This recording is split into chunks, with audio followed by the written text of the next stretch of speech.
I understand that you're concerned that your child might be a little behind or might be having some issues. But as a school, we can't do anything until you have a medical diagnosis.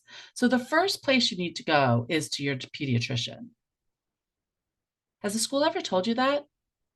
Because it's not true. Correct. The school can't do a medical diagnosis. However, in order to get an IEP, you do not need a medical diagnosis.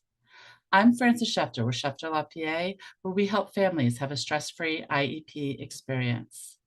And today we're talking about what do you need to do to have your child evaluated by the school.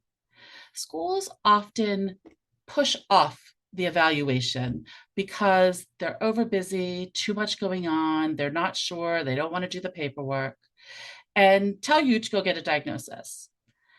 It's not true. 100%.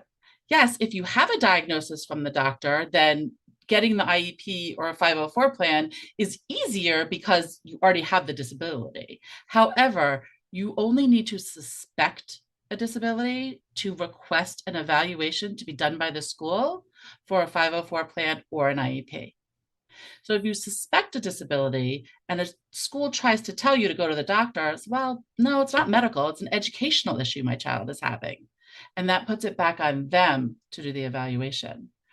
When you request an initial evaluation, the school technically has 30 days to come to the table to have a meeting to discuss what the issues are and whether additional evaluations are needed. If the school agrees with you and does say additional evaluations are needed, they have 60 days to do the evaluation and come to the table.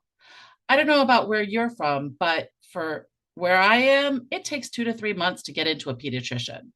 And then you still have to do the same process. So when it talks about time and getting services for your child, do not start with the pediatrician if you have the educational issues, because that's 2 to 3 months delayed for your child to get services. And your child deserves the services as early as possible if they qualify.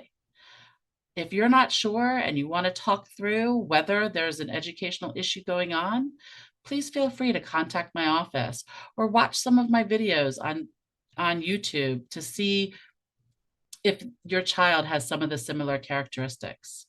I'm Frances Shefter with Shefter Law PA, where we help families have a stress-free IEP experience.